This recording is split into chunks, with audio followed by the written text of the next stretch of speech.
मध्य प्रदेश की 29 लोकसभा में से 7 सीटों पर सत्ते पे सत्ता जैसा समीकरण तय हुए हैं। 7 सीटों पर पहली बार के संसदीय उम्मीदवार मैदान में हैं। बीजेपी हो या कांग्रेस, आमने सामने का मुकाबला पहली बार के उम्मीदवारों के बीच ही है। यानी नतीजों का आउट किसी भी करवट बैठे जीतने वाला पहली बार लोकसभा चुनाव लड़ने वाला प्रत्याशी होगा, तो हारने वाला भी पहली बार आम चुनाव लड़ने वाला नेता होगा। भोपाल, सागर, जबलपुर, होशंगाबाद, सीधी, दमोह और बालाघाट, मध्य प्रदेश की इन 7 लोकसभा सीटों पर दोनों ही दलों ने नए प्रत्याशियों को चुनाव मैदान में उतारा है। ये अजब संयोग है कि प्रत्याशी बीजेपी का हो या फिर कांग्रेस का, आमने सामने मैदान संभालने वाले नेता पहली बार ही लोकसभा का चुनाव लड़ रहे हैं।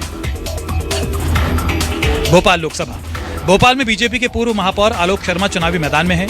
आलोक शर्मा 2 बार विधानसभा का चुनाव लड़ चुके हैं, लेकिन लोकसभा के लिए ये उनका पहला मौका है। इधर कांग्रेस ने भी नए प्रत्याशी अरुण श्रीवास्तव को चुनावी मैदान में उतारा है। जबलपुर लोकसभा, बीजेपी ने संगठन के पदाधिकारी आशीष दुबे को चुनावी मैदान में उतारा है, तो कांग्रेस की ओर से दिनेश यादव ताल ठोक रहे हैं। होशंगाबाद लोकसभा, बीजेपी किसान मोर्चा के प्रदेश अध्यक्ष दर्शन सिंह चौधरी पहली बार कोई चुनाव लड़ रहे हैं और सामने हैं कांग्रेस से विधायक रह चुके संजय शर्मा। सीधी लोकसभा, विंध्य अंचल की महत्वपूर्ण सीधी लोकसभा सीट से बीजेपी के डॉक्टर राजेश मिश्रा, जबकि कांग्रेस की ओर से पूर्व मंत्री कमलेश्वर पटेल आमने सामने हैं। सागर लोकसभा, सागर सीट पर ऐसा पहली बार हुआ है जब बीजेपी ने संसदीय सीट से महिला प्रत्याशी को चुनाव मैदान में उतारा हो।